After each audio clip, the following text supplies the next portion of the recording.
xaaladda caasimadda Dhuusamareeb ee xarunta maamul goboleedka Galmudug waa nabad wax arqalada ah iyo wax culays oo ka jira ma jiraan.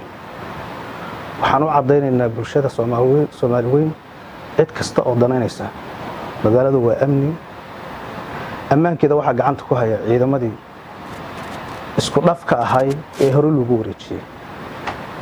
ciidamada dawladda ayaa gacanta ku haya gaar ahaan waxa gacanta ku haya ciidanka nabad sugidda iyo ciidanka booliska. waxaan leenahay magaaladu waa nabad wax arqalada iyo wax isku socod bulshada wax u dhibaya midna kama jiraan wax ka dhaco dhibana ma jiraan.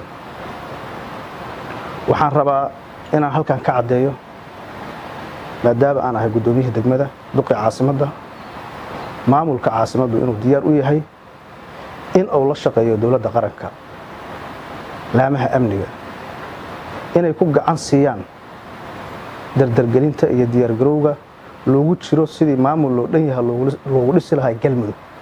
waxaan diyaar u nahay inaan wax ka dhisno Galmudugta cusub. waxaan diyaar u nahay ciddii ku soo baxda hore Galmudug ay doortaan oo dawladdu goobjoog ka ahaato inaan si garab istaagno lana shaqeyno. wax badan baa halkan joognay Galmudug oo kala qaybsan baan joognay Galmudug oo isku timid baan joognay Galmudug oo mar dambe beelihii dhammaantood loo yeeray ee gogashii nabadeed halkan lagu fidiyay ayaan joognay intaba gacan baan ka geysanay. markasta waxaan diyaar u ahayn horumarka Galmudug inaan ka shaqeyno. waxaan u sheegaynaa bulshada caasimadda bahda reer Galmudug dhammaan inay gacan ka geystaan sidii Galmudug kala qoqobka iyo kala istaaga ay uga gudbi lahaayeen maamul cusub oo loo dhan yahay oo dhameystiran sidii ra'iisul wasaare Xasan Cali Khayre oo ugu baaqay inaan u wada qaadano una istaagno.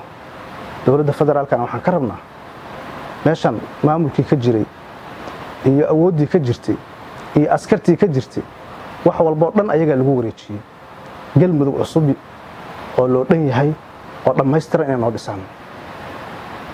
waxaan ugu baaqayaa cid kasta oo awood ku leh oo arrin ku leh dhismaha Galmudug loo dhan yahay inay maantay inta dhiman lagu dhameeyo tanaasul isku tashi iyo wax isla toosin. waxaan leenahay caasimaddu ma mudna iyo bulshadeedu in xabad laga kor rido mana aqbalayo. horena waa u sheegnay haddana waa sheegaynaa cid u soo wadatana ma ogin laakiin waxa la balaayadu daba la qabta ma leh gafuur la qabtay leedahay.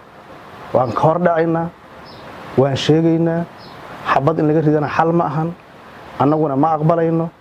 anoo ku hadlaya afka bulshada caasimadda gaar ahaan madaxda qaranka waxaan leenahay hore u socda hawshiina wata garbihiina nahay shacabku waa idin la shaqeynayaa laamaha amniga waa la shaqeynaynaa adunkuna dhammaystira heshiiskii iyo hogaankii fiicnaayo halka aad ku timaadeen ilaahay idinkiis maadaama madaxda Soomaaliya aad tihiin meel ka sokaysa ma idin malayn hore u ambaqaad ayaan idin leenahay. hawlaha degmada dad baa waxay qorayaan baraha bulshada waxba saanay waxaan sheegaynaa degmadu waxay shaqo bilowdaa halka saac nuska saac ilaa 12 laga gaaro ummadda shaqada bulshada waa loo hayaa shaqa maalmeedkeena sidii bay u socotaa wax isbedelay iyo wax arqalada midna inaysan jirin. fariinta bulshada caasimadda aan u diraa waxa weeyaan marka hore inay u istaagaan nidaamka dawliga ah ama midka state-ka loo dhisaa ha noqdo ama midka qaranka oo la gacan siiyo ha noqoto.